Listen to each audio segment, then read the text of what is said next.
Ahí está. Justo iba a hacer una pregunta inconveniente, así que no la hago.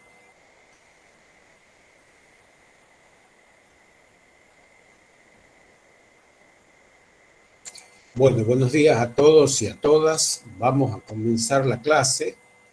Son las 11:44, ya tenemos los 15 minutos de tolerancia y con las y los presentes vamos a dar comienzo a la clase. Y la clase de hoy, si nos ubicamos en el programa de contenidos de la materia, ¿no es cierto?, el estadio 3, vamos a ver el último punto, el punto 3.4, contrarreformismo educativo, orígenes de las concepciones de currículum y el concepto de moral autónoma y de moral dependiente.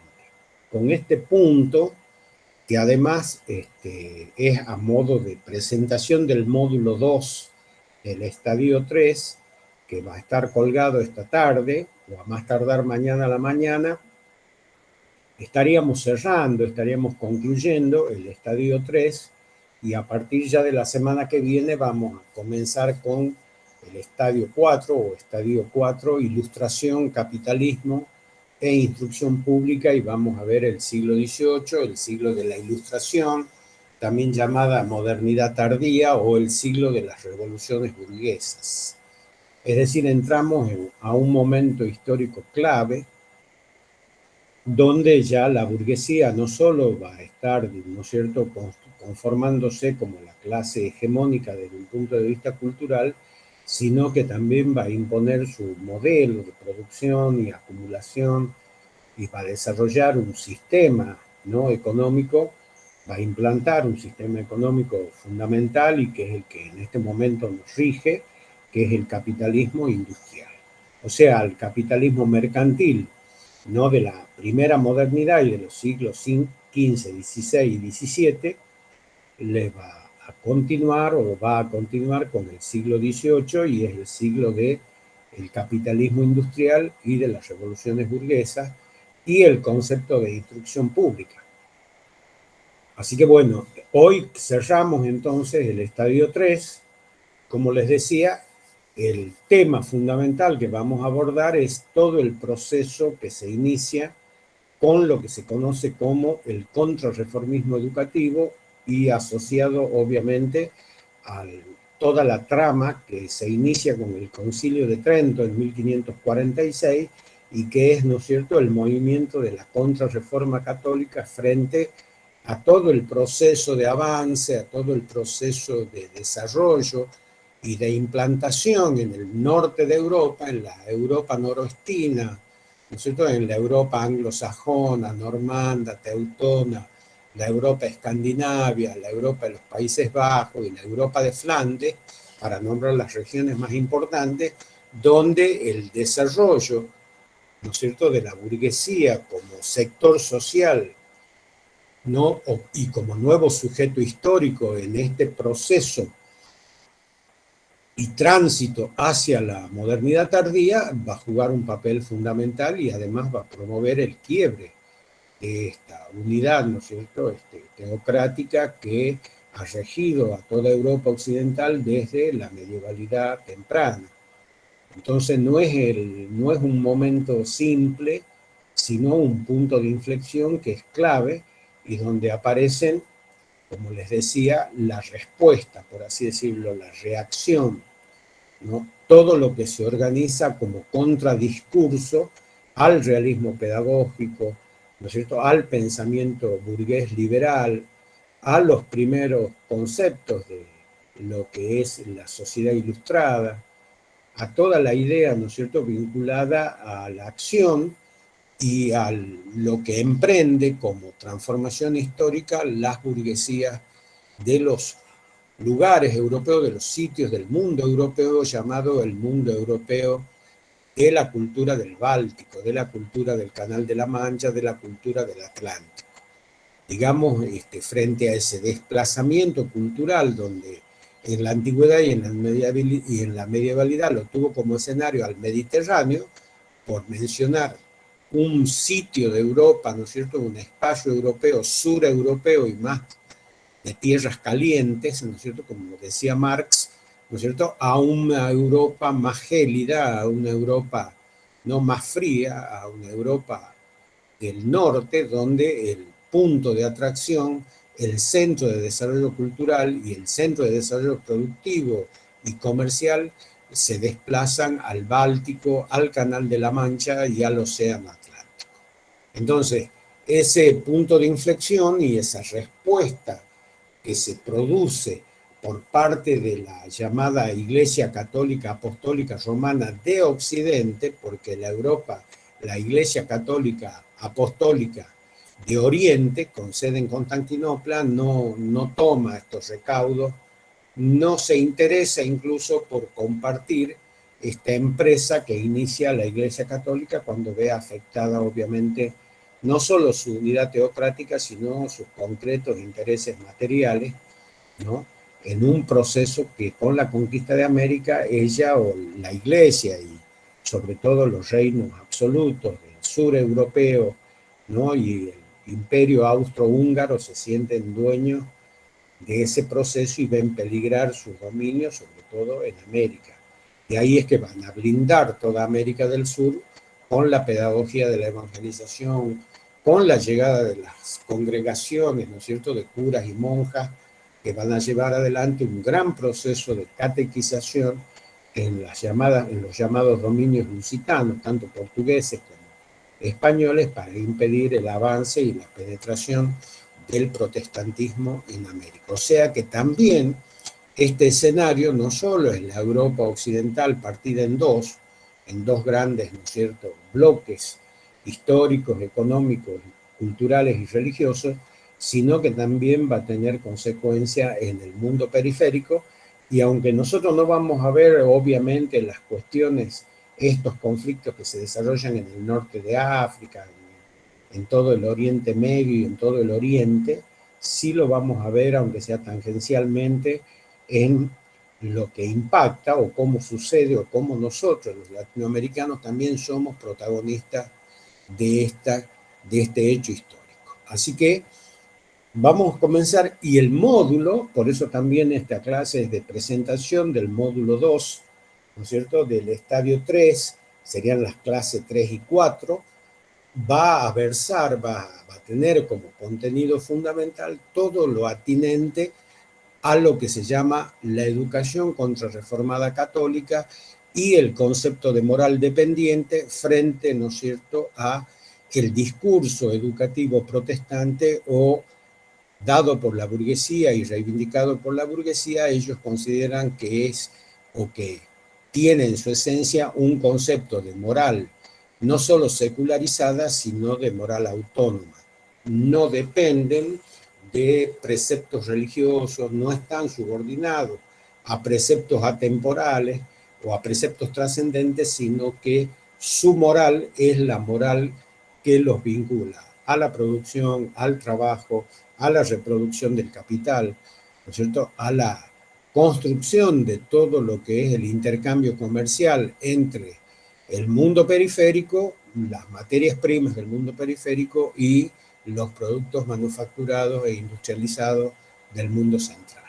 Así que bueno, y como todos sabemos, todo conflicto religioso o trascendente encierra dentro de sí un fuerte contenido político, porque lo que se discute y lo que está en disputa es, ¿no es cierto?, el control precisamente de ese mundo, de ese lugar, ¿no?, de ese espacio dentro del conocimiento y dentro del pensamiento y dentro de la construcción de lo que se conoce como la religiosidad de los seres humanos. Recuerden ustedes que todos los seres humanos tenemos religiosidad, que no es lo mismo que religión, porque de una u otra manera, desde un lugar u otro, imaginamos, construimos relatos referidos a ese, ¿no es cierto?, límite que está más allá de la vida y que es la única certeza que tenemos en la existencia, que es la muerte. Entonces, a partir de la construcción de ese mundo posterior a la vida es donde también, como discurso de saber, es un discurso de poder.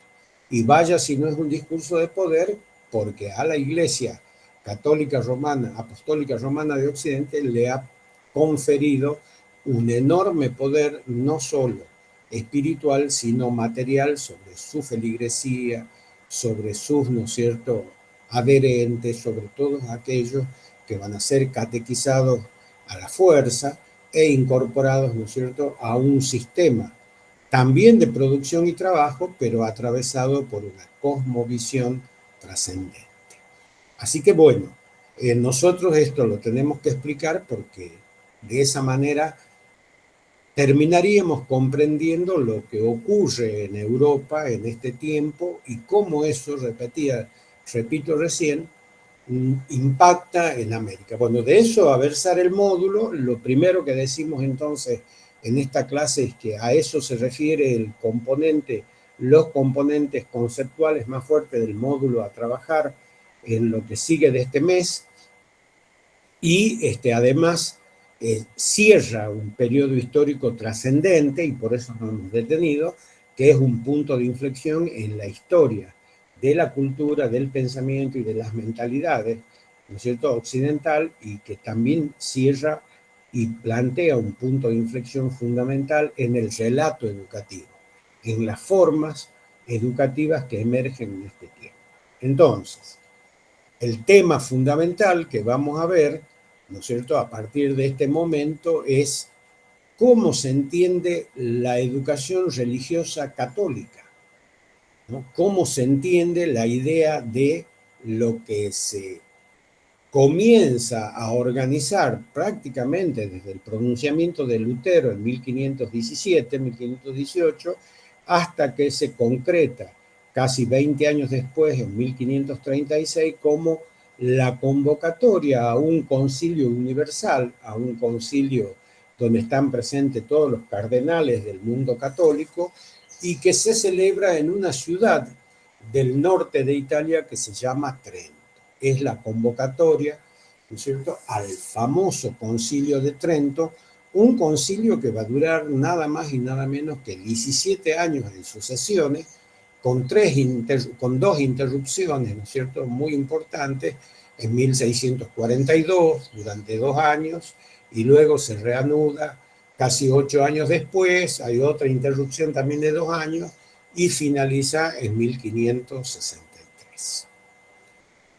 Este movimiento convocado por el Concilio de Trento por parte de, ¿no es cierto?, lo que sería la jerarquía católica, ¿no?, lo que se llaman el papado y el cardenalato, todo lo que es la jerarquía católica de la Iglesia, plantea, bueno, cuáles van a ser los principios, cuáles van a ser, ¿no es cierto?, los lineamientos de este movimiento que se conoce como la contrarreforma, ¿no? Bueno, lo primero que se pretende desde un punto de vista, podríamos decir, ideológico, filosófico, cultural, relacionado a lo que uno podría llamar la historia de las mentalidades y las formas de pensamiento, porque no se olviden ustedes que el pensamiento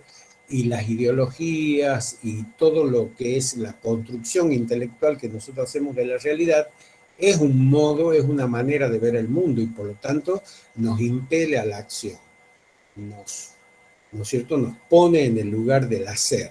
Hacemos las cosas de acuerdo a cómo vemos el mundo. Entonces, no era la manera de ver el mundo que la Iglesia compartía la acción de las burguesías en el norte de Europa, que proponían desarrollo industrial, acumulación de riqueza, desarrollo del mercantilismo, y posicionarse en un lugar de transformación del desarrollo de las fuerzas productivas, las relaciones sociales de trabajo, los modelos de acumulación, la circulación del dinero y obviamente, ¿no es cierto?, el tráfico, el sistema de economía mundo que se va a gestar alrededor del mercantilismo.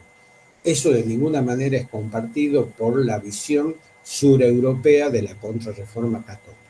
Entonces, ¿qué es lo que se proponen? ¿Qué es lo que de alguna manera convoca a este concilio? Dice, bueno, se pretende retornar al momento anterior al humanismo. ¿no? Una cosa que llama la atención, el tiempo no retrocede, no se puede borrar lo que aconteció. Sin embargo, dice, desde las jerarquías católicas, desde el papado, ¿no? Era necesario, dice, volver a la etapa anterior al humanismo, al renacimiento, todo lo que hemos estudiado, ¿no es cierto? A todo lo que es ese proceso de secularización social en el arte, en la literatura, en la arquitectura, todo lo que hemos visto cuando hemos abordado la idea de la modernidad, la definición y la caracterización de la modernidad, suprimiendo el espíritu crítico y el concepto de razón y empirismo.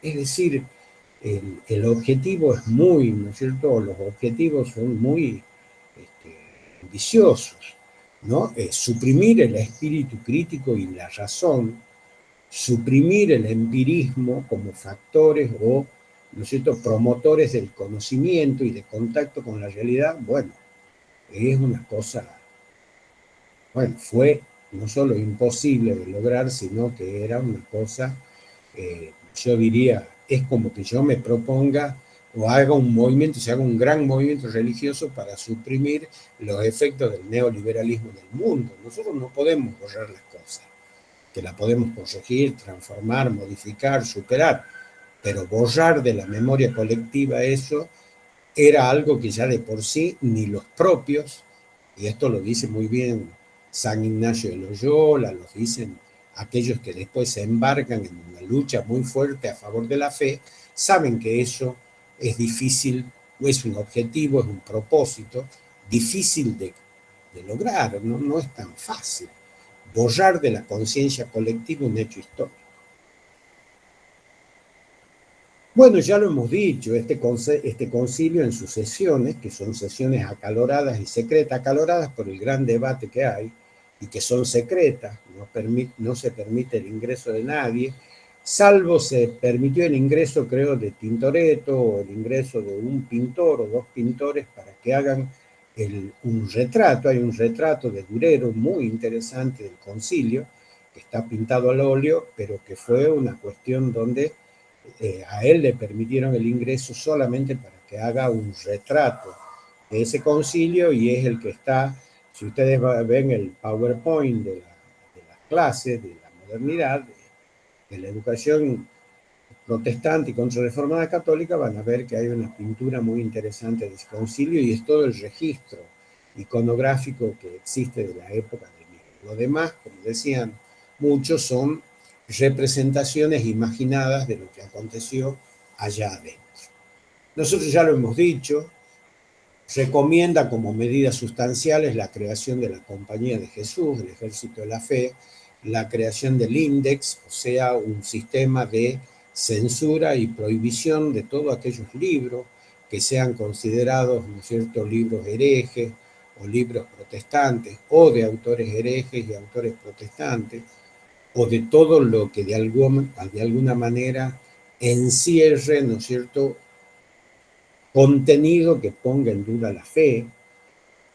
El listado de los libros del Index va a ser larguísimo, va a ser enorme, va a contener prácticamente a toda la intelectualidad, ¿no es cierto?, moderna, de la primera modernidad, luego de la Ilustración y por último del siglo XIX, va a ser un listado larguísimo de autores que incluso algunos jesuitas hasta los van a filtrar y los van a leer, ¿no es cierto?, de manera expurgada, es decir, recortada, porque ya vamos a ver el significado que van a tener para muchos jesuitas los libros prohibidos, los cuales van a ser leídos con avidez por ellos, porque ellos también consideraban que la mejor manera de combatir al enemigo era conocerlo. Por lo tanto, fueron grandes, ¿no es cierto?, lectores del pensamiento humanista. Y por último, la creación, acuérdense, ya lo hemos dicho también a esto, pero lo recuperamos, de un sistema de represión punitiva y de acción directa, de un cuerpo punitivo, ¿no es cierto?, de castigo, de persecución, de encarcelamiento, de tortura, de represión y hasta, ¿no es cierto?, llegar al asesinato, como pasó con la quema de mujeres, la famosa quema de brujas, ¿no es cierto?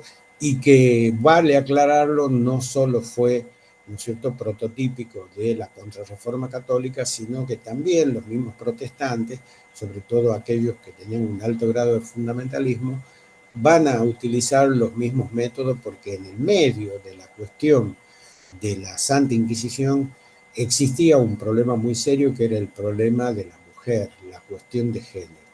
La quema de brujas fue una cuestión que se generalizó en este tiempo. La persecución de aquellas mujeres que se consideraban que incurrían en actividades esotéricas, en actividades, ¿no es cierto?, vinculadas a la creación de pociones mágicas, de remedios, ¿no es cierto?, desconocidos, de toda una serie de prácticas vinculadas no solo a las cuestiones religiosas, sino atinentes a la vida cotidiana, como por ejemplo las relaciones humanas, donde en el medio estaba el amor, estaba la pasión, estaba la lujuria y todo aquello que la Iglesia condenaba y que muchas personas practicaban, ¿no es cierto?, en su vida privada. Así que la creación de la Santa Inquisición no solo va a ser un órgano represor que va a perseguir a herejes, a apóstatas y a sacrílegos, sino también a todos aquellos que no observen las pautas de, ¿no es cierto?, las conductas socialmente necesarias para la vida de relación que la Iglesia va a considerar válida, como por ejemplo, ¿no es cierto?, la represión directa o la prohibición directa a no tener relaciones sexuales si no eran a través de cónyuges matrimoniales habilitados, ¿no es cierto?, por el sacramento del matrimonio para hacerlo, ¿no? La sodomía y todo lo que era la lujuria y todo aquello estaba instalado como forma de represión sexual, y eso también se perseguía si lo practicaban personas que no eran casadas o personas, ¿no es cierto?, que lo hacían solamente por el goce, ¿no es cierto?, que significaba la práctica sexual, las relaciones sexuales. Pero nosotros no solo vemos el Concilio de Trento de este lugar, sino lo miramos también desde lo específicamente educativo y desde lo específicamente filosófico, porque tienen una profunda relación. Y también desde lo específicamente curricular o puntualmente curricular en cuanto al discurso educativo, porque sus pautas van a ser pautas que van a imponer un fuerte proceso de disciplinamiento social, cultural, cognitivo y actitudinal a todos aquellos que se consideren los fieles o aquellos que se consideran, ¿no es cierto?, personas que respetan la fe y sus, ¿no es cierto?, pautas que impone. Entonces, a nosotros nos interesa ya no solamente la cuestión religiosa o específicamente el conflicto con los protestantes, sino qué medidas comienza a tomar, qué medidas se debaten, qué medidas, ¿no es cierto?, se van a aplicar y qué consecuencias van a tener estas medidas en el proceso educativo de prácticamente la mitad del mundo europeo, y prácticamente va a ser la mitad del mundo, ¿no es cierto?, periférico. Ustedes fíjense, América, que se compone por América del Norte, América Central y América del Sur, producto de la influencia de los anglosajones, la América del Norte va a ser protestante.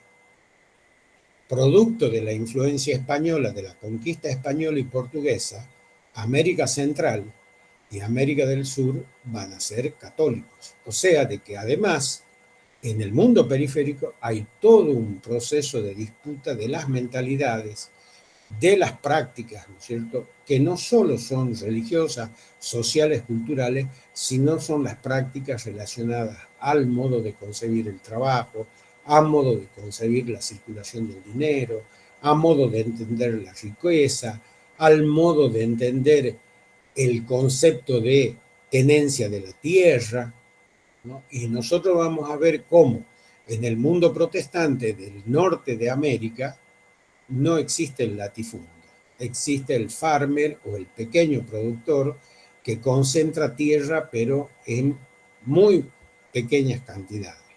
Por eso el farmer, esa clase media rural en los Estados Unidos de Norteamérica es muy poderosa, a diferencia de lo que va a pasar en América Central y América del Sur, donde la conquista española y portuguesa va a promover la constitución del latifundio, ¿no es cierto? Que es una de las grandes gangrenas que nosotros tenemos como sociedad, porque ha generado todo un sistema de poder, de trabajo, de representación, de construcción de arquetipos sociales que todavía tenemos sin resolver en este mundo, y es el proceso de concentración y tenencia de la tierra en manos de unos cuantos, en manos de sectores muy minoritarios y privilegiados, frente a una mayoría despojada de ese bien que en la sociedad, vale decirlo, en la sociedad precolombina nunca se le entendió como valor de uso, valor de cambio, valor comercial o algo que se compra o se vende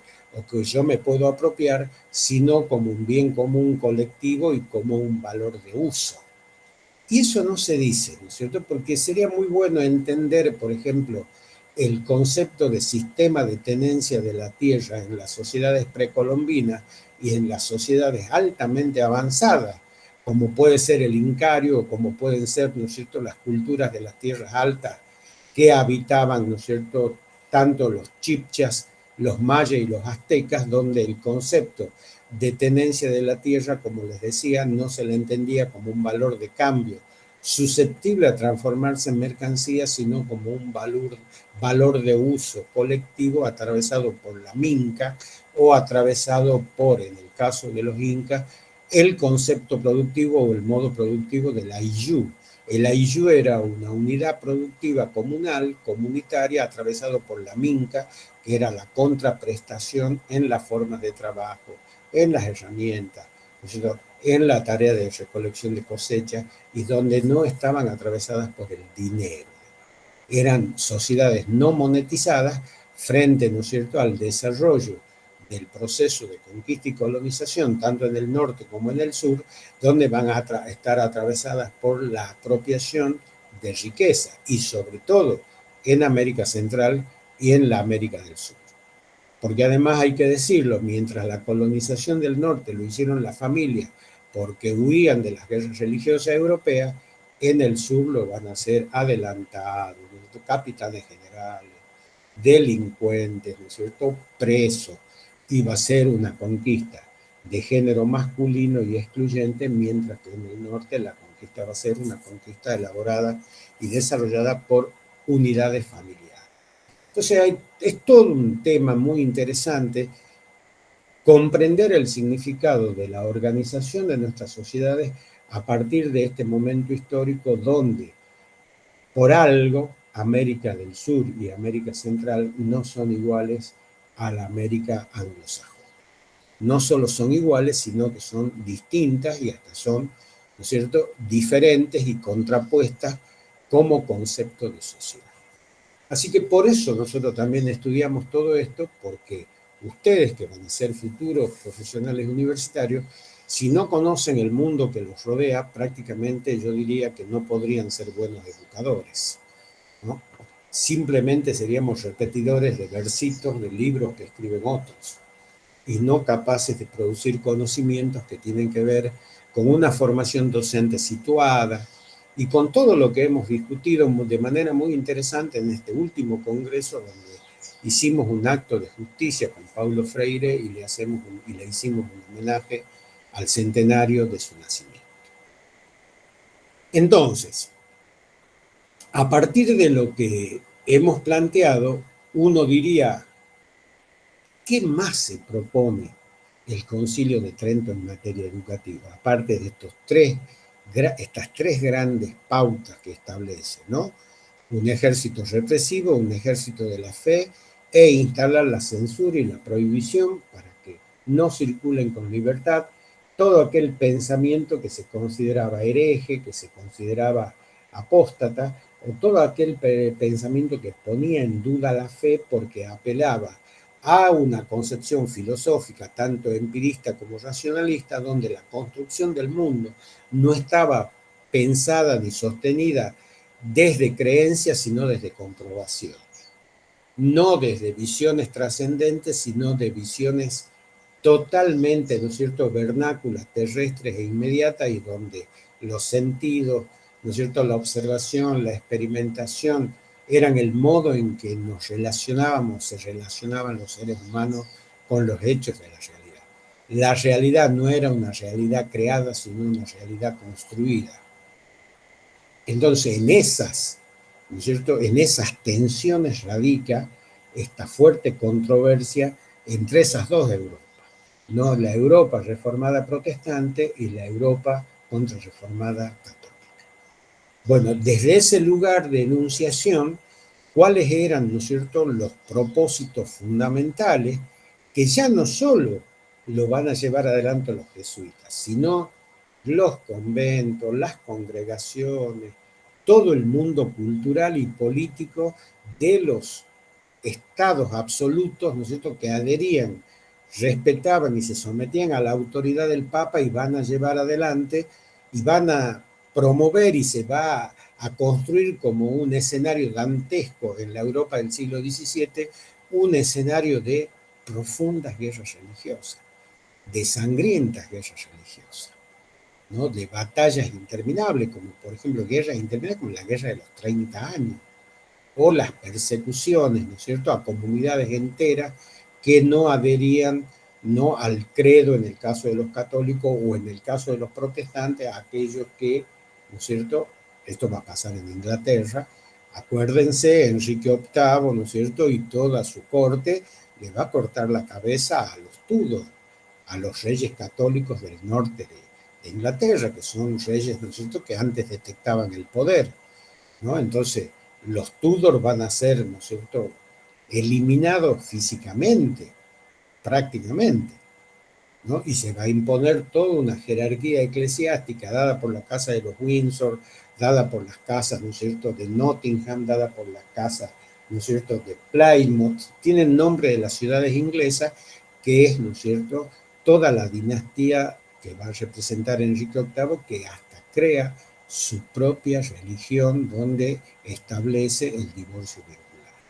Todo esto en desobediencia por conveniencias obviamente políticas, ¿no es cierto?, culturales, y por conveniencias, ¿no es cierto?, estratégicas en cuanto a la disputa territorial en Europa y en el mundo periférico de lo que son o lo que van a ser las futuras, ¿no es cierto?, potencias mundiales de ese tiempo histórico, y que el mundo que habitan es un lugar de disputa, es un lugar de confrontación, no solamente de hechos materiales, sino de discursos trascendentes. Entonces, ¿cómo más va a afianzar el Concilio de Trento esta acción que se inicia para enfrentar la ola protestante? Bueno, dice, además promovieron darle lugar fundamental a la confesión, un sacramento, ¿no? Era prácticamente obligación y se imponía la confesión, porque ¿qué es la confesión? Bueno, entregar todo tu secreto al ministro de Dios, ¿no? B, darle un lugar fundamental a la catequización y a la predicación.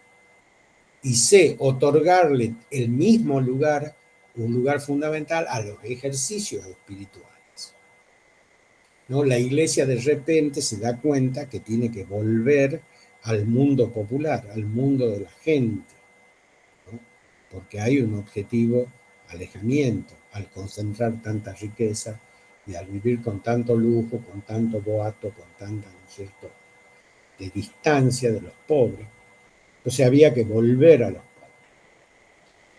Además, la iglesia descubre, dice uno de sus autores tan interesantes, ¿no?, de la modernidad,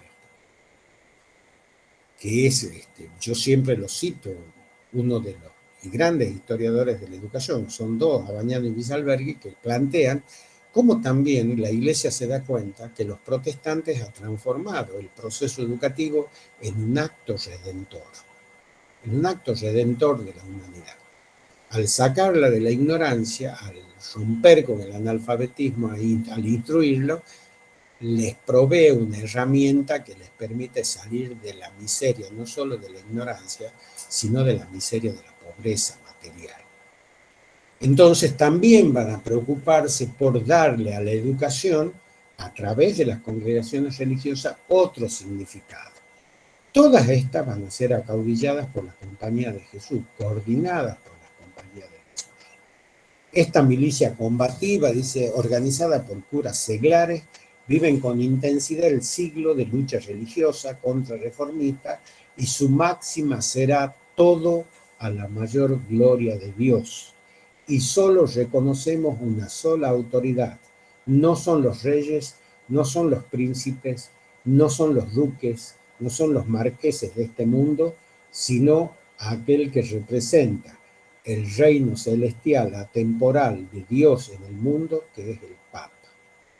Esto, ¿no es cierto?, que se llama probabilismo en los jesuitas, va a ser una teoría que además va a implantar la noción del regicidio, porque los jesuitas van a decir, si bien el poder de Dios es un poder divino, no hay que olvidarse que en la tierra a ese poder divino se lo concede la comunidad, al rey. Y si el rey se transforma en un tirano, si el rey se transforma, ¿no es cierto?, en un dictador, se transforma en un déspota, dice, es posible, es permitible, es factible el concepto de regicidio, es decir, del ajusticiamiento del rey, en tanto los jesuitas, vuelvo a repetir, no reconocen como autoridad suprema a los monarcas de cada estado absoluto de ese tiempo, sino al propio Papa. Esto los va a hacer muy peligrosos a los jesuitas. Y que muchas dinastías monárquicas los miren con profunda desconfianza, ¿no? Entonces, este probabilismo se llama probabilismo dentro de la teoría política porque ellos planteaban la idea de que es probable que el príncipe se vuelva déspota. En el caso de que el príncipe se vuelva déspota, existe la idea o la concepción de lo que se llama magnicidio. Se lo puede ejecutar al príncipe. Entonces los jesuitas aparecían, ¿no?, en una variante, en una vertiente. Esto lo explica muy bien, ¿no?, George Sabin en su libro Historia de la Teoría Política, donde dice, de repente los jesuitas aparecían como aquellos que ponían el poder, ¿no es cierto?, de los reyes en el marco de la soberanía popular. Es decir, al príncipe, si bien el poder era divino, pero se lo otorgaba el pueblo, ¿no? Bueno, y esta es una teoría que lo van a desarrollar muchísimo en el marco del Ratio Studiorum y en el marco de lo que es la escolástica moderna, ¿no es cierto?, todos los teóricos del pensamiento jesuítico renacentista, la teoría del regicidio. Entonces, esto también hacía que los jesuitas sean tipo peligrosos, ¿no? No tanto porque defendían las cuestiones del Papa y reconocían solamente al Papa como autoridad, pasando por encima de los reyes, sino por la posibilidad de ajusticiamiento potencial a partir de la teoría del regicidio de los monarcas de cada estado absoluto, ¿no? Entonces, y esto va a confrontar con la otra, ¿no es cierto?, congregación que queda afuera, que es medio marginada, porque es la congregación, acuérdense que en el nombre, en la película El nombre de la rosa, no defiende el poder temporal de la iglesia, la riqueza de la iglesia, sino que ensalza la pobreza de los apóstoles, ¿no es cierto? Una iglesia sin boato, sin lujo, sin acumulación de riqueza, sino la iglesia de Cristo y los apóstoles. Esa concepción apostolar de los franciscanos los va a transformar en regalistas. ¿Qué quiere decir regalistas? Los franciscanos sí se van a subordinar al poder de los reyes. Entonces van a adquirir también una fuerte impronta de respeto, de confianza, de reconocimiento por los distintos reyes, ¿no es cierto?, que reinan en Europa, valga la redundancia, y el caso más específico, más duro y más fuerte, y el más representativo es el caso de la corona española, donde los franciscanos van a tener un poder muy fuerte y los jesuitas no tanto, ¿no? Así que ya vamos a ver incluso esas fuertes disputas dentro de la misma educación y dentro del mismo movimiento ¿no es cierto?, contrarreformista, donde jesuitas y franciscanos van a ser algo así como, voy a utilizar un ejemplo futbolero, como River y Boca, ¿no? Van a ser no necesariamente, por eso a un papa jesuita como Francisco, ¿cierto?, que se puso el nombre de Francisco, fue considerado una especie de herejía que se llame Francisco, habiendo sido toda la vida un papa que proviene de, ¿no es cierto?, las escuelas jesuíticas, de la tradición jesuítica, de la congregación, ¿no? Bergoglio es un jesuita representante en la Argentina de la congregación en Argentina, fue además el referente máximo, ¿no?, de la congregación en los años de la dictadura. Por eso tiene todos los problemas que tuvo con, ¿no es cierto?, curas de su congregación que en su momento hicieron la opción de los pobres y fueron secuestrados, y se lo acusaba a Bergoglio de no haber hecho todo lo que debía que hacer para impedir, no lo que pasó con estos padres que tenían y trabajaban en las villas miserias, la opción para los pobres, y estaban muy cerca de la teología de la liberación, cuestión que también, de la cual también la Iglesia en los años 60 va a tomar una fuerte distancia. Los miembros de este ejército de la fe dependían de un general de la fe en cada estado o cada reino, o sea, era una organización militar, de un provincial de la fe en colonias, regiones y territorios de estos estados, o en el mundo conquistado, ¿no? Los generales los provinciales de la fe son los que van a venir al Río de la Plata, los que van a venir al Virreinato del Perú, los que van a venir al Virreinato de Nueva Granada, al Virreinato de Nuevo México, ¿no es cierto?, para iniciar el proceso que se conoce como pedagogía de la evangelización. Todos los generales de la fe y los provinciales de la fe estaban absolutamente sometidos verticalmente a la autoridad del Papa. Y los objetivos fundamentales de esta congregación va a ser la detección, la persecución, la detención y la eliminación de herejes, apóstatas y sacrílegos. Es decir, no se andaban con vuelta los muchachos. Lo cual demuestra también que en nombre de Dios se hicieron muchas atrocidades, ¿no? En nombre de Jesucristo se hicieron muchas atrocidades. Y volviendo al concilio, luego de grandes debates, de todo un proceso muy largo, van a llegar a las siguientes conclusiones, que son muy importantes señalarlas.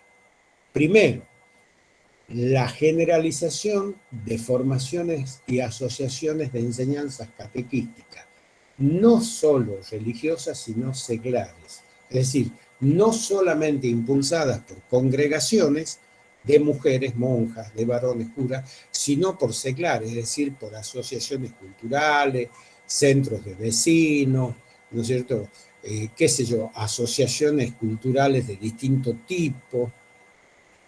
Es decir, ya sale de la esfera específicamente religiosa organizada para entrar a los espacios, ¿no es cierto?, de lo que se llama la cultura popular, el tema de la enseñanza catequística. Del mismo modo, la instrucción religiosa en los santos evangelios y en la Biblia para contener el avance protestante.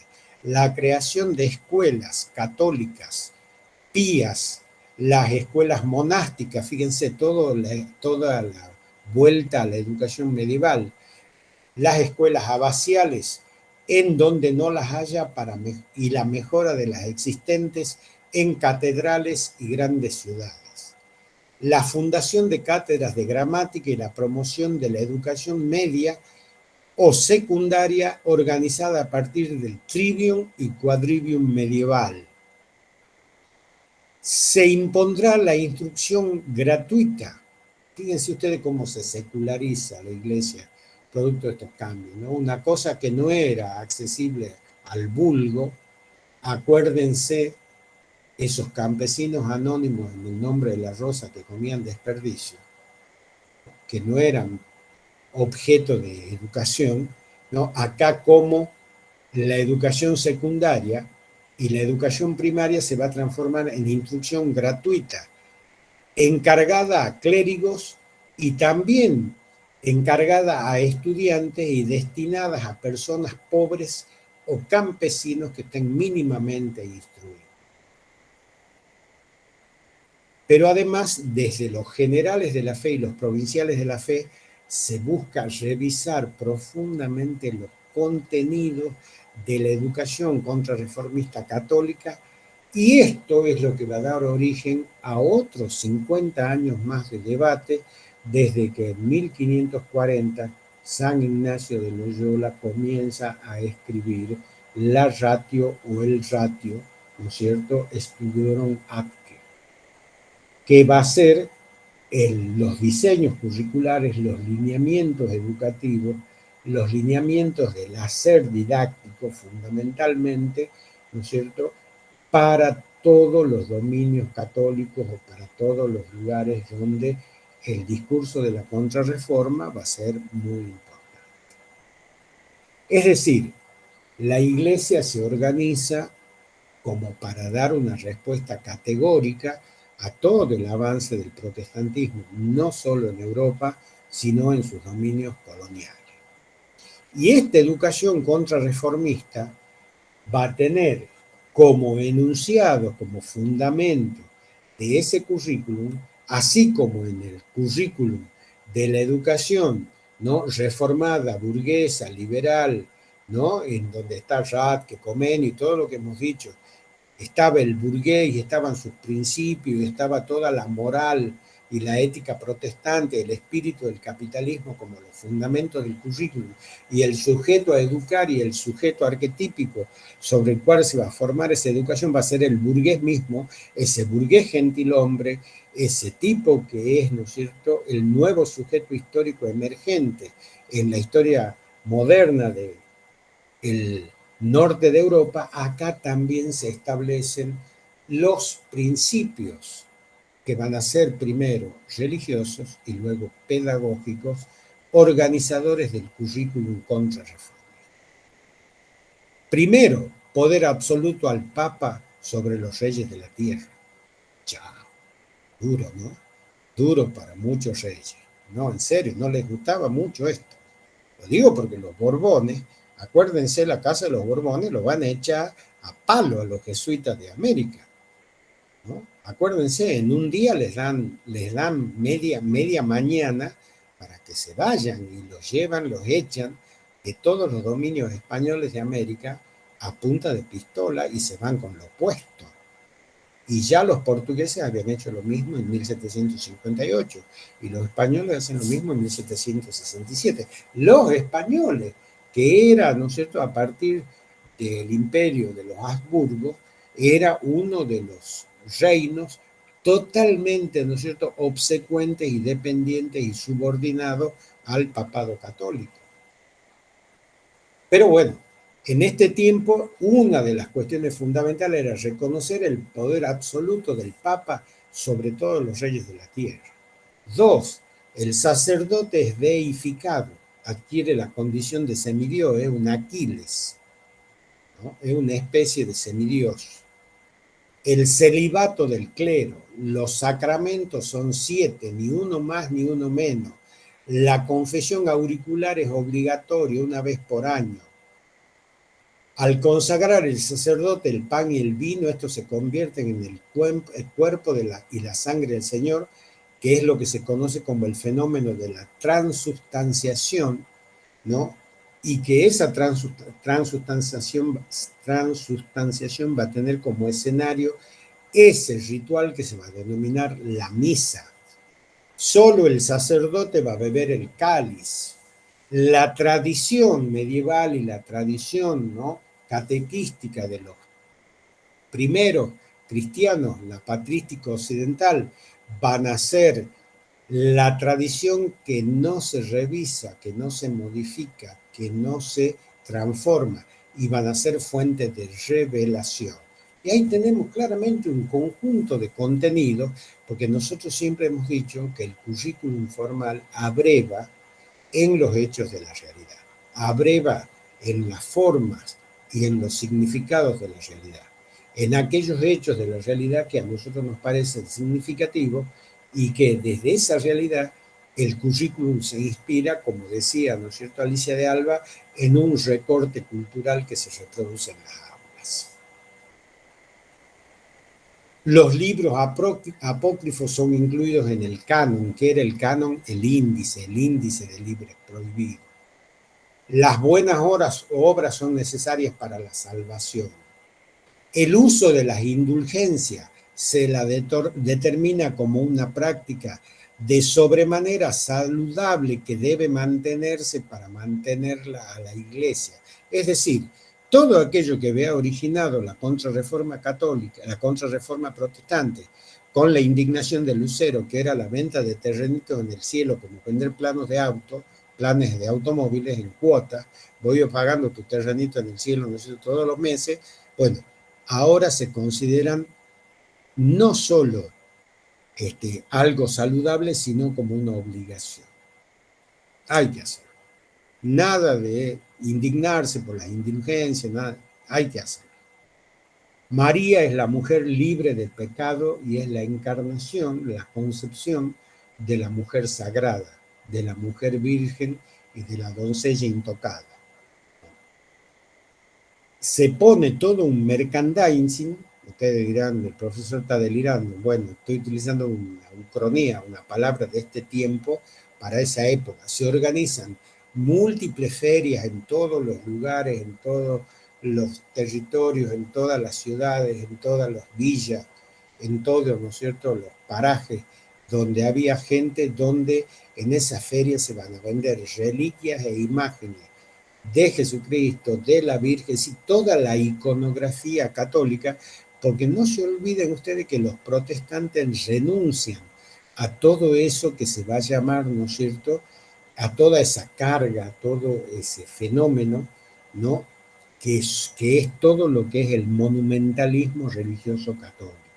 Todas las imágenes, todos los ángeles, no todos los santos, que hay miles de estatuas, todas las catedrales que son totalmente recargadas, catedrales góticas, ¿no? Bueno, ustedes van a ver que el minimalismo protestante solamente, primero, no acepta la existencia de los santos, segundo, no reconoce la existencia de la Virgen, no reconoce nada de eso, entonces se recomienda que todo eso se produzca como merchandising y se vendan en todas ferias y lugares. Es decir, la iglesia, como diríamos hoy, sale a disputar el mercado, sale a disputar el escenario de lucha. Desde la venta, desde vendiendo indulgencias hasta vendiendo las imágenes sagradas, ¿no?, las pequeñas esculturas de la Virgen, no las telas donde están pintados los santos, etcétera, etcétera, etcétera. Hay todo un proceso entonces de lucha y de disputa social por, como decía, ¿no es cierto?, este gran escritor, ¿no es cierto?, español Pío Baroja, por el control de las almas, por el control de las conciencias.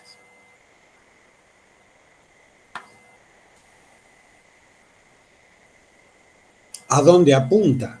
A la formación del hombre cristiano, a terminar con el fundamentalismo ecléptico, a revisitar y a recrear una educación humanista, pero de fuerte contenido teológico, revitalizando los idiomas clásicos y los idiomas universales como el latín y el griego, haciendo uso de una gramática que combine los idiomas universales con las lenguas maternas. Era fundamental conservar la tradición y a partir de la tradición, de lo viejo, de aquello que había brillado en la medievalidad, recomendaban, ¿no es cierto?, que el dogma de la Iglesia quede intocado, inmodificado, que no sea objeto de ningún tipo de cambio o transformación. ¿Cuál era la idea? Reprimir la independencia del pensamiento, reprimir la formación crítica, reprimir la actividad investigativa y racional de todos aquellos que encuadrados en el protestantismo ponían en duda la fe, ¿no es cierto?, y darle al sentido humanista y darle al sentido celestial trascendente un rasgo y un toque de humanismo terrenal. Y para eso y en particular los jesuitas y todas las otras congregaciones religiosas, debían poner especial cuidado en la selección de maestros, buscando las personas de mayor virtud para ejercer ese rol.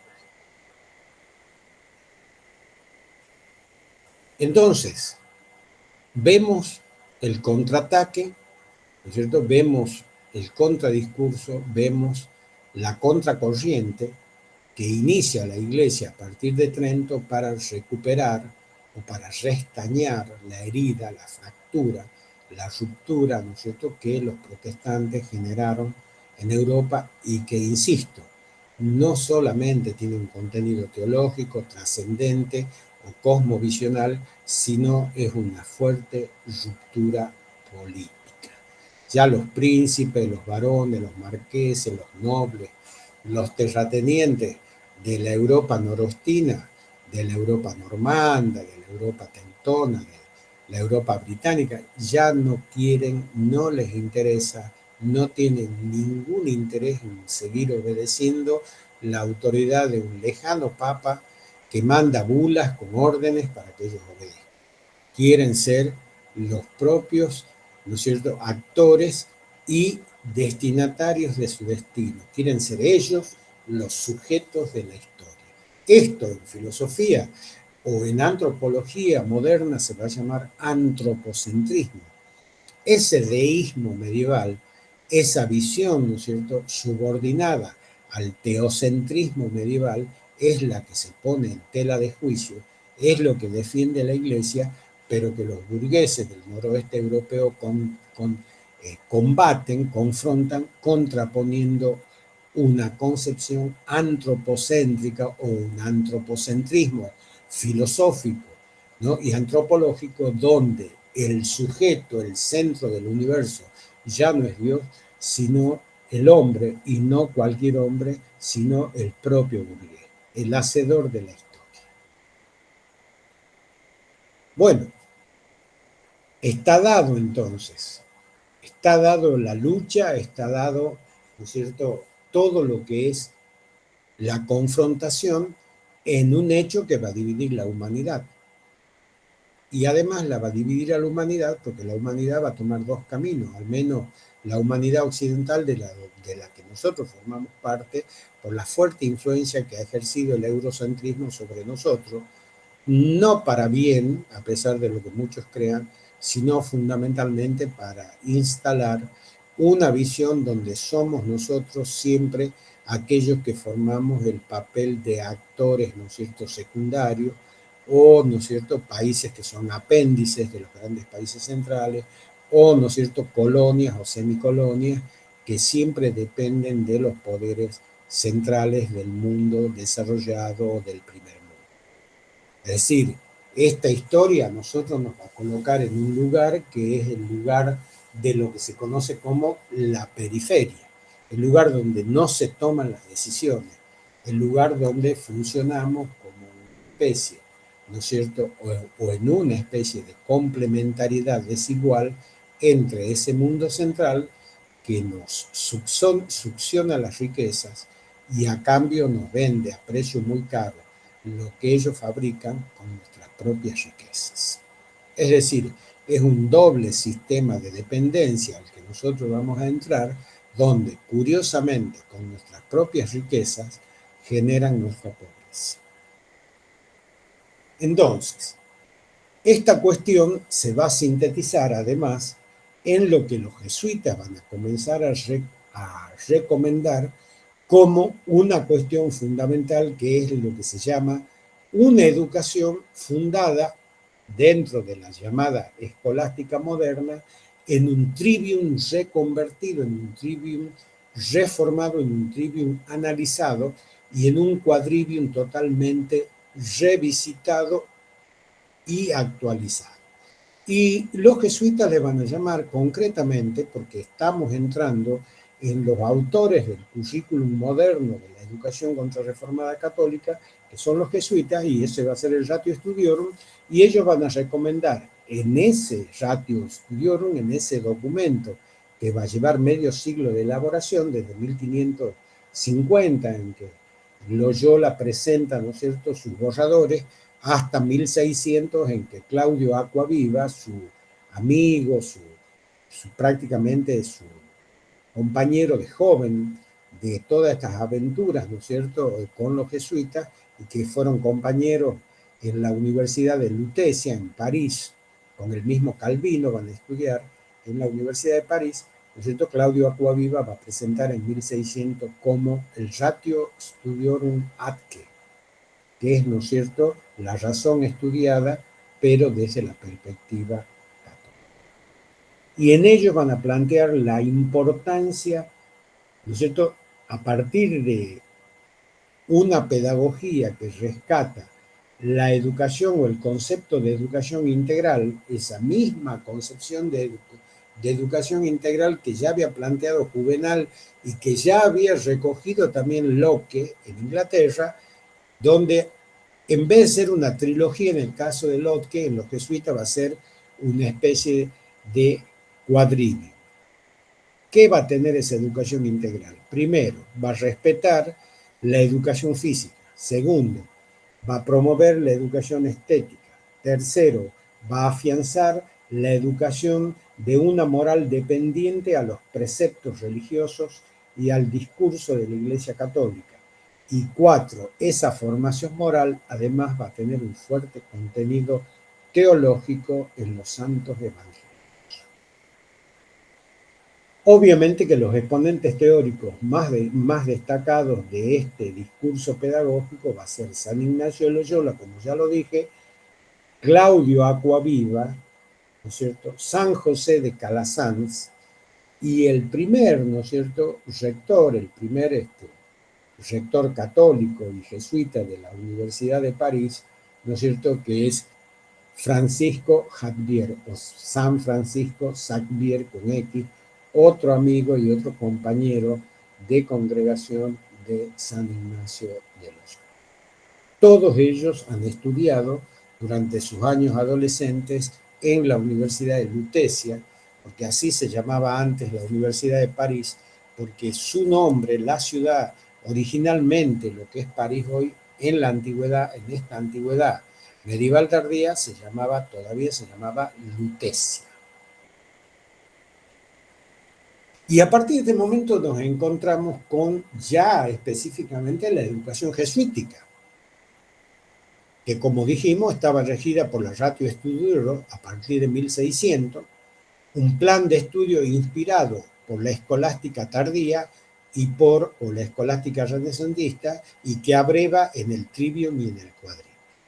No nos confundamos, el Ratio Studiorum es un manual didáctico, es un manual de cómo enseñar. Los fundamentos están en todo lo que hemos hablado.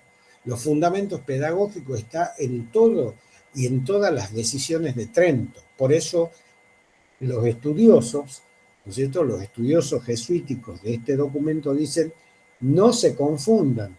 No solo es que nosotros en el Ratio Studiorum damos la receta, porque todo lo que antecede, todo lo que es el marco pedagógico del Ratio Studiorum, está en todas las sesiones del Concilio de Trento, está en toda la pedagogía cristiana que se articula como discurso contrarreformista y que yo lo he citado a vuelo de pájaro. ¿Y cuál va a ser el objetivo de la educación jesuita? Su objetivo va a ser fundar instituciones educativas donde se pueda aplicar este plan, que es el Ratio Studiorum, tanto en Europa como en los dominios coloniales de los imperios católicos. España, Italia, ¿no?, todo lo que es la Europa del Sur, la Francia del Sur, todo lo que es el Imperio Español, es decir, todos los lugares donde el catolicismo resguarda el poder político a través de la monarquía absoluta. Ahí había que fundar instituciones educativas. Y bueno, y en la Argentina, en América Latina, ¿acaso la Universidad de Córdoba no era una universidad jesuítica? ¿Acaso la Universidad de Charcas, donde estudió Mariano Moreno, donde estudió Monteagudo, donde estudió Castelli y todos los hombres de Mayo, salvo Belgrano. No era, se llamaba incluso San Francisco Javier o Xavier, la Universidad de Charcas, fundada por los jesuitas. La Universidad de San Marcos, la más antigua de América Latina, la primera universidad fundada en Lima, ¿acaso no era jesuita? Es decir, los jesuitas van a promover como congregación la creación de universidades, pero no pensadas para las masas populares, no pensadas para los pobres, sino para gente de mucha riqueza, gente con pureza de sangre, gente que eran funcionarios de la corona, gente que tenían como misión preservar el poder del dominio colonial español y que había que formarlo con educación superior universitaria en filosofía, en teología, en artes militares, en diplomacia, y por eso estudiaban y estaba atravesado todo ese currículum universitario por el derecho canónico. El derecho canónico no va a ser el derecho civil, el derecho de gentes, sino es el derecho, ¿no?, celestial, el derecho implantado por la Biblia, el derecho implanteado por el discurso cristiano y las bulas papales que se aplican a la persona.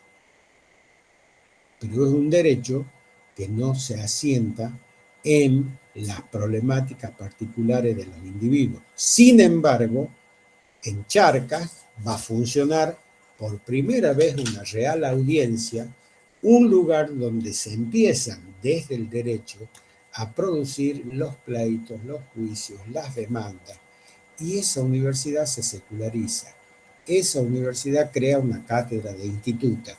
Esa universidad incorpora el derecho civil, los derechos de gentes, para que aquellos afectados por situaciones de injusticia, por pleitos, por juicios, por demandas, etcétera, vayan y presenten sus problemas. Y por eso en Charcas no solo va a haber una real audiencia, sino que esa universidad va a ser la primera universidad secularizada de toda América Latina. ¿Qué quiere decir secularizada? Donde se sustituye el derecho canónico por el derecho de gentes o lo que se llama derecho civil. Y se llama real audiencia porque en ese tiempo escribir era muy caro, costaba mucho. Y además el papel no era algo que abundaba en ese tiempo, la tinta tampoco, y los documentos escritos eran muy caros, por lo tanto, los oidores eran agentes, ¿no es cierto?, oficiales de justicia que escuchaban verbalmente las denuncias. Incluso se hacían en quichua, incluso se hacían en lenguaje aymara, incluso se hacían en lenguaje cacán, incluso se hacían en guaraní, y tenían ahí oidores que además eran traductores de las demandas que se hacían en la Universidad de Charcas. Por eso va a estudiar Mariano Moreno a la Universidad de Charcas, por eso los revolucionarios de Mayo, los jacobinos de Mayo, eligen ir a estudiar a Charcas y no a Córdoba. Porque muchos se preguntaban, ¿por qué Mariano Moreno elige irse a estudiar tan lejos cuando Córdoba le quedaba 600 kilómetros, ¿no? Y Charcas, hoy día, ¿no es cierto?, la gran ciudad de Sucre, le quedaba a casi 2.500 kilómetros y tenían que ir en carreta y el viaje duraba 6 meses. Y se morían de angustia. Hoy, un viaje nuestro que dura 12 horas en el ómnibus, estamos fundidos. Ustedes imagínense un tipo que tenía que viajar 4 meses, 5 meses, 6 meses en carreta para llegar de Buenos Aires a Charcas. Bueno, ¿por qué estudian los revolucionarios de Mayo, Juan José Castelli, Mariano Moreno, Bernardo de Monteagudo, el cura Domingo Mateu, ¿no es cierto?, Vieite, Hipólito Vieite, el de la jabonería, donde se hacían las reuniones clandestinas de la Junta Revolucionaria? ¿Por qué estudian en Charcas? Porque era una universidad secularizada, porque era una universidad donde se ocupaban del derecho de las personas. Mientras que la Universidad de Córdoba, totalmente conservadora, totalmente regida por el derecho canónico, solamente formaba filósofos, militares, artistas, curas. Y ese es el secreto por el cual Mariano Moreno vuelve con todo el pensamiento jacobino que a hurtadillas lee, porque lee los libros prohibidos, porque su cura, que era su cura tutor, le permitía entrar a la biblioteca y leer los libros prohibidos, los libros de la Ilustración francesa, leer a Montesquieu, leer, ¿no es cierto?, a un filósofo de la educación muy importante, que nosotros lo vamos a estudiar en la unidad que viene, ¿no es cierto?, que se llama Juan Jacobo Rousseau, leer, ¿no es cierto?, a Voltaire, leer a Diderot, leer a todos los representantes de la ilustración, ¿no es cierto?, decimonónica francesa, la ilustración laica, una ilustración, ¿no es cierto?, profundamente burguesa y antimonárquica.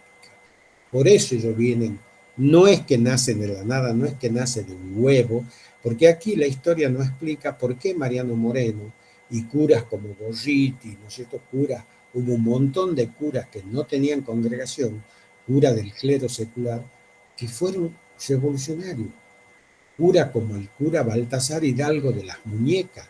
Nosotros tenemos una calle que se llama Muñeca y no sabemos por qué carajo es, y era porque había un cura guerrillero que, formado en la Universidad de Charcas, combatió a los españoles con el sistema de guerra de guerrilla hasta que lo hacen prisionero y lo masacran, lo asesinan, ¿no es cierto?, en el Alto Perú. Pero el cura Muñeca fue un revolucionario, un tipo que se enfrentó al poder español siendo cura. Se ponía el uniforme arriba de la sotana y los hacía cagar a sablazo a los gallegos. Lo mismo va a ser el cura Camilo Aldao, mendocino, en los ejércitos de los Andes. Lo mismo va a ser Baltasar Maciel en Buenos Aires. Entonces, hay todo también un lugar donde en América Latina las luchas por la independencia arrastran a un conjunto de curas que renuncian a sus congregaciones y se vuelven curas seculares. Bueno, Baltasar Hidalgo de las Muñecas, donde está una de las calles centrales de nuestra ciudad, representa eso. Y vos le preguntás a alguien, che, ¿por qué esta calle se llama Muñeca? Y te miran así y te dicen, debe ser porque alguno ha comprado una muñeca y se la ha perdido, no sé, ¿no es cierto? Es tanta la ignorancia que portamos que realmente a mí me asombra. Bien, entonces, este tema es un tema fundamental de por qué fundaron universidades los jesuitas. Había que educar a la clase dirigente, había que educar al europeo, ya sea español o criollo, blanco nacido aquí, hijo de europeo, a toda esa burguesía, a todos esos sectores acomodados, a todos los funcionarios reales, y para eso estuvieron las universidades. A la universidad no entraba cualquiera, había que tener dominio del latín. No podían entrar ni los negros, ni los zambos, ni los mulatos. Entraban solo los blancos y entraban solo los varones. Pero no vaya a ser que ese blanco tenga algo de sangre mora o de sangre judía. En el mismo momento lo echaban. Además, esos blancos, tanto criollos como europeos, tenían que certificar pureza de sangre. Entonces, las universidades jesuíticas van a apuntar a eso, a la continuidad del dominio hispano-colonial en América a través de la educación. Y estaba muy bien, porque ellos formaban sus recursos humanos, formaban, digamos, su clase política, formaban a la sociedad política que iba a defender los intereses de los reyes y sobre todo de estos reyes que expresaban una fiel, ¿no es cierto?, subordinación al papado. Entonces, eso explica por qué se funda la Universidad de Córdoba, por qué se funda la Universidad de Charcas, por qué la Universidad de San Marcos en Lima y todas las universidades que se fundan en América Latina en este tiempo histórico. El ratio ad studiorum planteaba que la enseñanza de la gramática se tenía que hacer en lengua materna, latín, griego, poniendo énfasis en la matemática para los llamados colegios secundarios y las escuelas.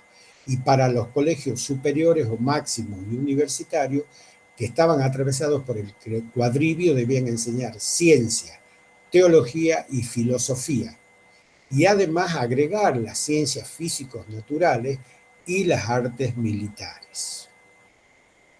Obviamente, ¿no es cierto?, que el método de enseñanza es el método que ya hemos estudiado en las universidades medievales, que era verbalista, memorista, repetitivo, con la lectio, la quaestio y la disputatio, y donde a todos aquellos autores renacentistas y de la Ilustración que no podían ser prohibidos o que, no, que estaban autorizados por el Index, esos libros los jesuitas previamente los expurgaban. ¿Qué quiere decir? Les recortaban, les censuraban todos aquellos términos o palabras que puedan ser, dice, impías, o sea, impuras, o de tendencia a la herejía. O sea, ellos no te daban el libro para que vos lo leas al autor, sino te daban el libro previamente censurado y recortado. Se llamaban libros expurgados. Y la disciplina, tanto en los ámbitos universitarios como en los colegios máximos, está dada por absoluta subordinación y obediencia al provincial de la fe, al director del colegio, de la unidad académica, y una absoluta también obediencia al profesor. Y una disciplina basada en la emulación al maestro, emulación quiere decir imitación al maestro, y también en la de los alumnos destacados. A través de la cuestión se fomentaba la competencia entre grupos e individuos, no solo para desarrollar el saber, sino el orgullo y el amor propio. Eran competitivos.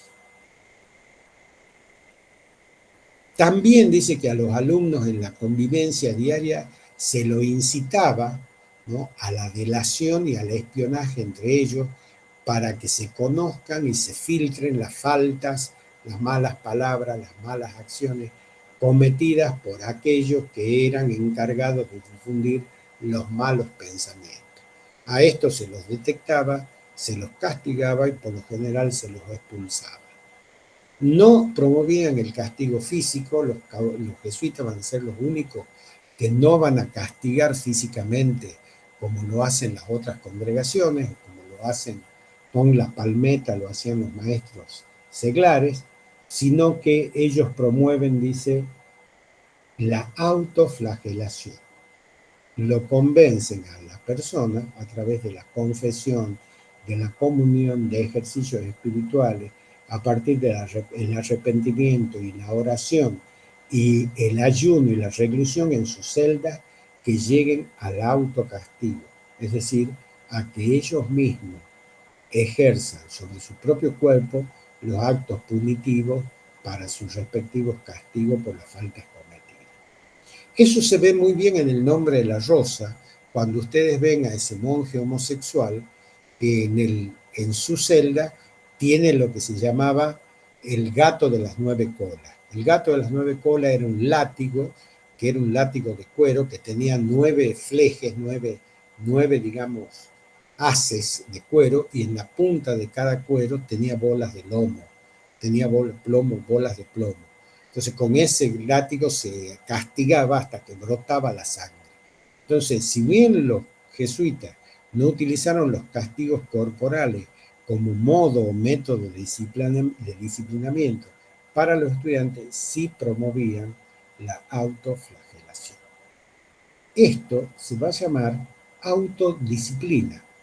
Y es un concepto que nosotros hemos discutido mucho, porque yo fui a un colegio secundario donde se hablaba mucho de la autodisciplina, ¿no? ¿Y qué era la famosa autodisciplina? Y para muchos tontos de capirote, o ignorantes, ¿no es cierto?, de prosapia, consideraban que la autodisciplina es hacer lo que uno quiera, ¿no? Bueno, por ejemplo, en el colegio que yo fui, tenía que ser las puertas abiertas, entrar el que quiera, no entendían nada.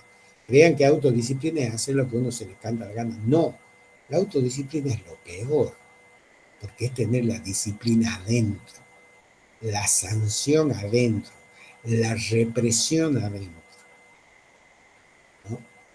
Te imponen tanto las pautas estas que yo recién describía, ¿no? el encierro, ¿no es cierto?, la oración, el arrepentimiento, los ejercicios espirituales, los ayunos, para que vos mismo te termines flagelando. Bueno, la autodisciplina va a ser el componente o el reverso de la otra moneda que es la disciplina. Mientras la disciplina o el disciplinamiento es externo al sujeto, son procesos exógenos al sujeto, la autodisciplina es una conformación endógena, viene dentro de nosotros mismos. Está fuertemente asociada, por ejemplo, al ayuno, al encierro, a sostener y a resistir el frío, ¿no?, a todas las cosas que tienen que ver con una vieja tradición espartana que rescatan los jesuitas de la antigua educación griega, hacerlo al chico resistir el hambre, el frío, ¿no es cierto? Todo aquello que tenga que surgir de adentro de uno mismo es la autodisciplina. Aquello que proviene de pautas, normas y todo lo demás impuesto desde afuera es lo que se conoce como disciplina. Entonces, la gente desinformada, la gente que no, yo fui muchas veces como egresado al colegio a dar charlas, a participar de mesa panel, donde siempre discutíamos este tema. Y yo le decía a mis compañeros de promoción y también a los chicos que están en el colegio que no se confundan. La autodisciplina es una cosa mucho más rígida y mucho más dura porque no tiene concesiones, porque vos ya no desobedeces a otro, te desobedeces a vos mismo y a todas las pautas culturales, religiosas, ideológicas, ¿no es cierto?, de sentido común que te han impuesto a vos mismo. Ejemplo, el Viernes Santo no tengo que comer carne, tengo que hacer ayuno y el ayuno no es. Y eso se ha implantado como sentido común en toda la conquista y la colonización y mucha gente el Viernes Santo, aunque no sea religiosa, no come carne. Está impuesto ya como autodisciplina. Y si vos haces lo contrario, vas a ser censurado, mal mirado, ¿verdad?, vas a ser un hereje, vas a ser un botarate, alguien, ¿no es cierto?, que no respeta las normas. Entonces, esto es muy interesante. ¿Por qué? Porque en cierto sentido los jesuitas están innovando en su modo de educar al sujeto, en tanto ustedes no se olviden que en ese tiempo histórico predominaba desde la época medieval la concepción de la letra con sangre entra, donde al chico había que castigarlo, donde al chico había que someterlo a maltrato, a golpes. Los jesuitas también te daban penitencias, pero las tenías que hacer vos. El famoso hincarse sobre maíces mientras rezas el rosario por una falta que cometiste, pero nadie te venía a pegar un chirlo para que te hinques en maíces. Sí lo hacían los maestros comunes, el magisterio masculino, ese magisterio que no tenía formación ni teológica ni pedagógica, eran muchos de ellos presos, era una profesión totalmente desprestigiada, ¿cierto?, que abundaban en las escuelas pías, en las escuelas conventuales, en las escuelas, ¿no es cierto?, parroquiales, en las escuelas del rey, en las escuelas, ¿no es cierto?, de las intendencias y en las escuelas de las alcaldías, y que sometían a los chicos a castigos espantosos, ¿no es cierto?, a humillaciones, a penitencia, a ponerle el bonete de burro, a ponerlo de penitencia mirando contra la pared, y tomaron de estas autoflagelaciones de los jesuitas, por ejemplo, el tema de la palmeta. Le bajaban los pantalones, ¿no es cierto?, y le pegaban en los glúteos hasta que brote la primera sangre, o, ¿no es cierto?, esto de hacerlos rezar hincados en maíz.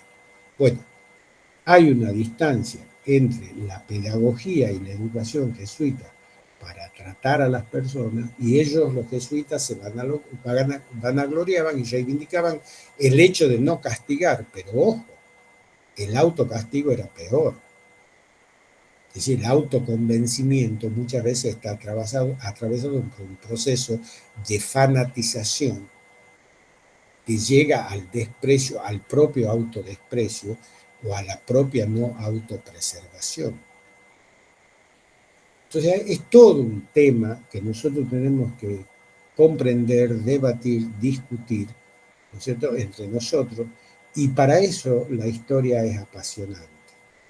No es apasionante porque nosotros tengamos que estudiar, sino porque nos lleva a los orígenes de las cosas, nos lleva a la psicogénesis de nuestra constitución, ya no solo personal, sino social, sino situacional, sino contextual, de dónde venimos y a dónde vamos, y por qué esto y por qué este otro, por qué esto otro. Entonces, es muy interesante este concepto de autoflagelación y de autodisciplina asociada a la enseñanza jesuítica y de esta congregación en particular, diferente a otras congregaciones religiosas, como por ejemplo la de los franciscanos, la de los curas azules, la de tantas congregaciones que vinieron, que sí le pegaban a los chicos. Sí existían los castigos corporales. Bien. Todo esto, ¿no es cierto?, son fundamental para entender que más que educar había que catequizar, más que catequizar había que disciplinar, y más que disciplinar había que autodisciplinar a los seres humanos. Había que instalar el convencimiento dentro de uno atravesado por la fe. Esa va a ser la esencia de la pedagogía jesuítica. Y obviamente, como ya lo hemos dicho, su propuesta pedagógica, salvo en las misiones, en el mundo periférico, en los pueblos atrasados, en los pueblos que ellos consideraron tropicales y por lo tanto en culturas primitivas, salvo en esas, para todo lo que fueron las llamadas sociedades de las tierras altas, las culturas más evolucionadas que había que conquistar, como la cultura incaica, la cultura azteca, la cultura maya, o etcétera, los jesuitas crearon ahí las universidades, crearon ahí las casas de educación superior, para oponerse a los yayayhuasi, para oponerse a los amautas, para oponerse a toda la educación precolombina. Lo digamos de otra manera entonces, no era una educación dirigida a las clases subalternas y menos a los pobres, ya lo hemos dicho. Era una oferta educativa cruzada por un contenido transversal, estoy leyendo, y una intención que lejos de ser religioso, solamente confesional, tenía un claro objetivo político de restaurar un orden en crisis. ¿Cuál es el orden en crisis? La ruptura de la cristiandad y mantener un sistema de dominación dado por las monarquías absolutas católicas. Por eso, ustedes van a ver que no hubo curas que lucharon a favor de la independencia, ¿no?, salvo los curas que renunciaron a pertenecer a una congregación, como son los nombres de muchos más que he citado, y que formaron parte de las campañas de la independencia.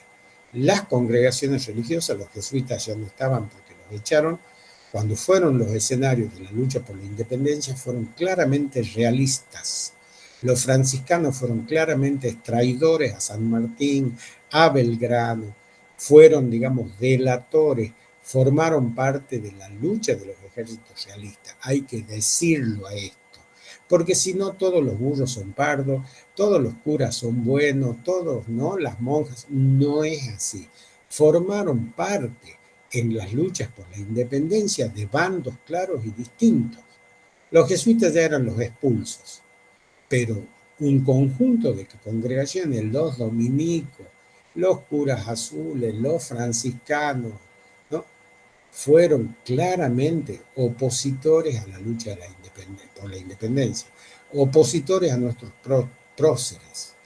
Pero como nada es uniforme, muchos curas, como dije, que eran curas seglares, que eran curas sueltos, que no tenían congregación, hicieron prevalecer su patriotismo y lucharon al lado de los ejércitos de la independencia, de la lucha por él. Y fueron enormes caudillos políticos, como el cura Gorriti, en la época de los primeros años de la independencia.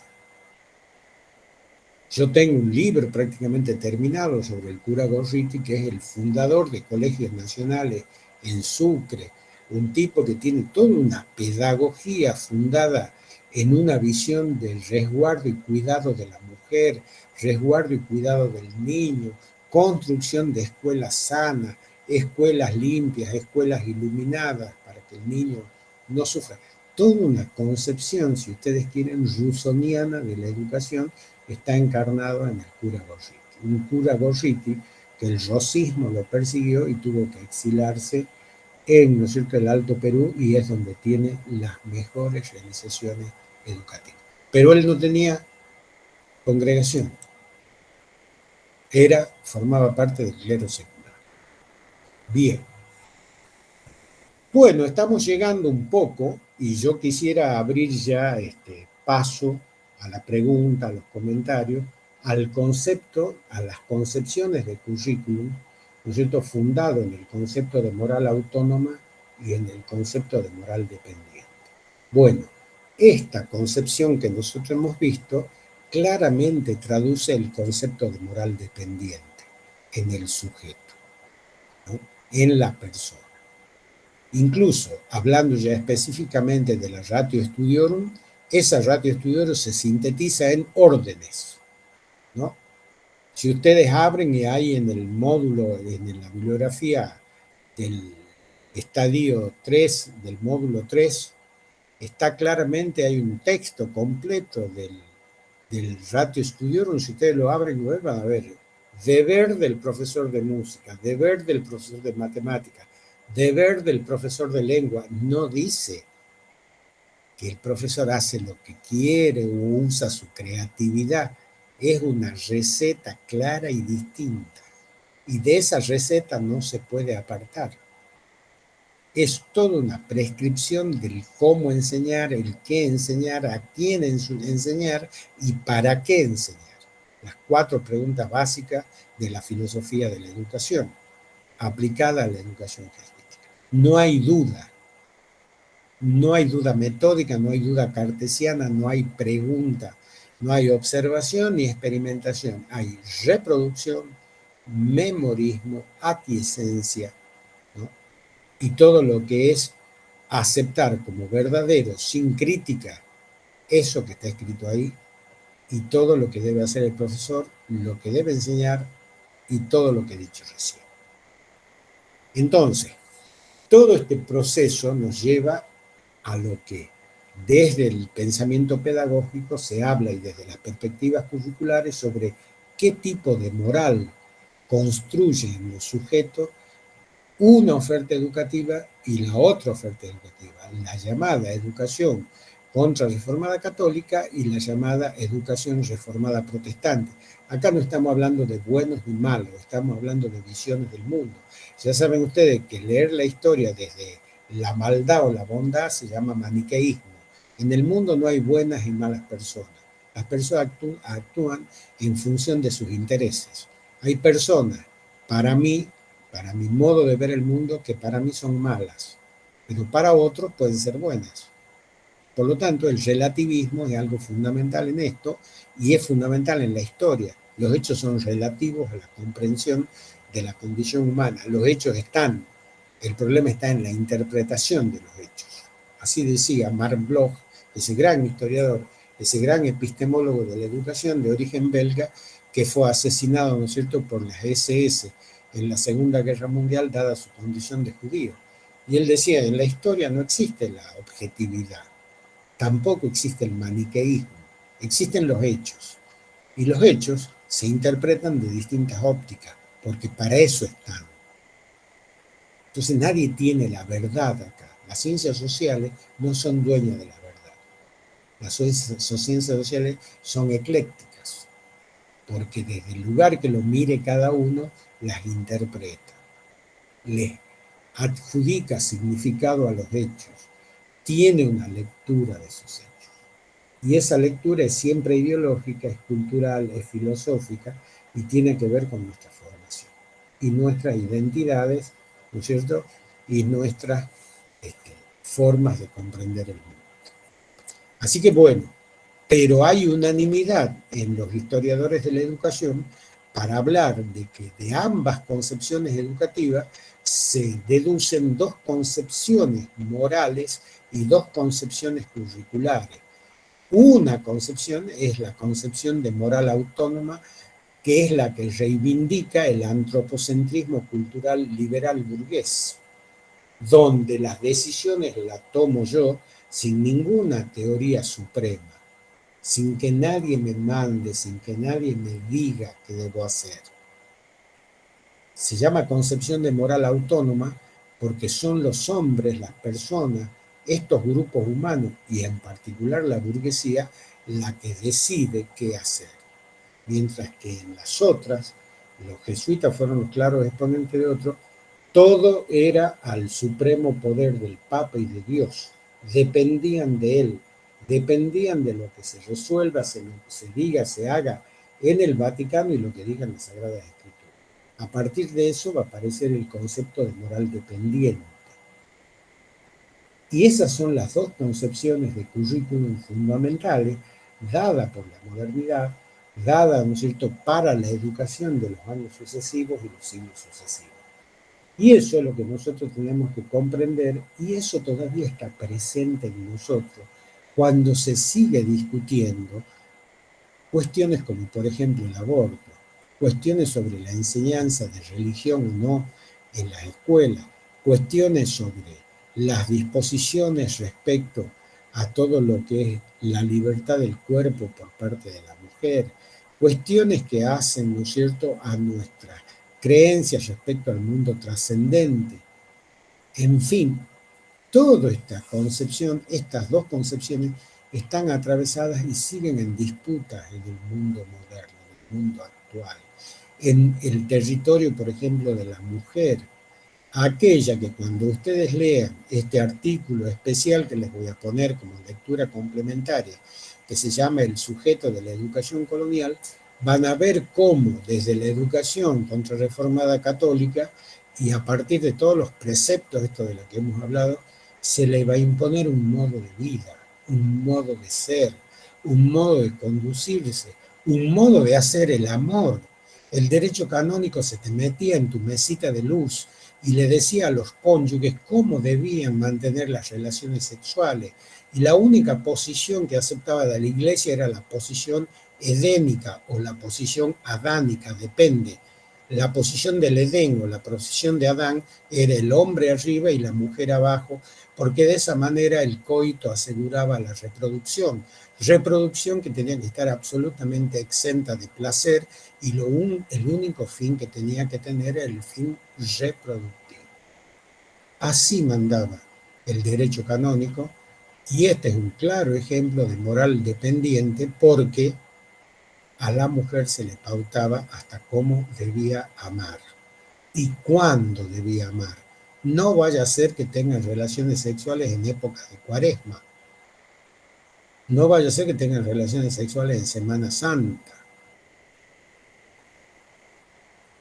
Bueno, todo tiene un origen, chicos. Hay que buscarlo, hay que comprenderlo y creo que esta clase es una de las clases que modestamente como equipo que es de cátedra creemos que apunta a eso. La educación no solo es a aprender los saberes formales de escuelas y colegios, sino todo lo que es el otro proceso educativo cósmico, todo lo que es el otro proceso educativo de las sociedades, de la cultura, de la religión, de la economía, de las relaciones sociales, de producción y de trabajo.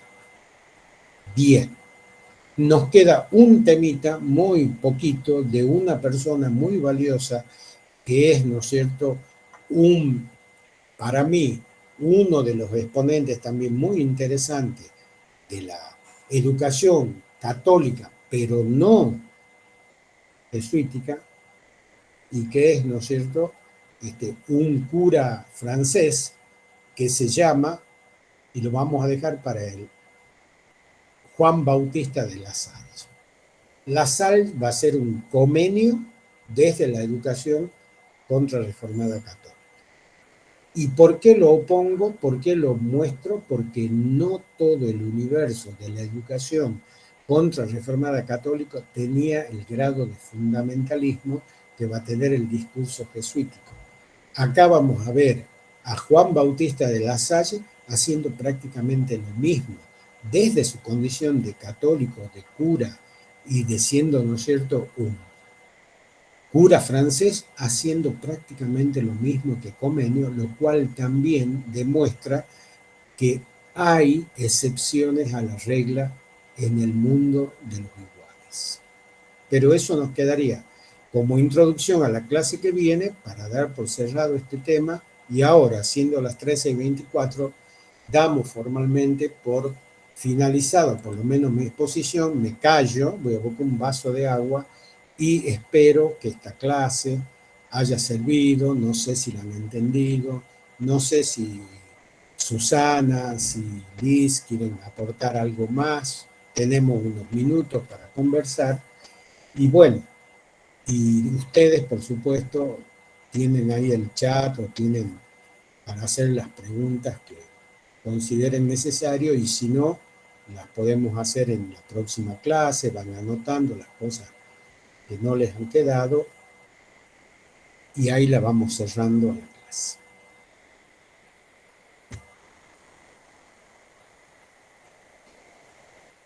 No veo ningún mensaje en el chat. Hoy no hubo mucho movimiento en el chat. Bueno, pero somos bastante, ¿no? Tengo entendido. ¿Cuántos somos? Y 19. somos, no, 11, espérame. 15 y Sí, nosotros tres, bueno, 12. 12.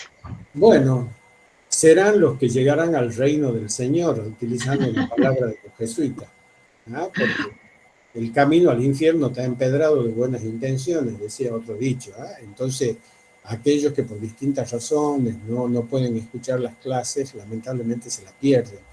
Pero creo que esto es lo que más ayuda, junto con, ¿no?, los PowerPoint y junto con el material de lectura, a la comprensión de la materia. Después, por eso, cuando uno le dice hagan un ensayo, no saben de qué estamos hablando muchas veces.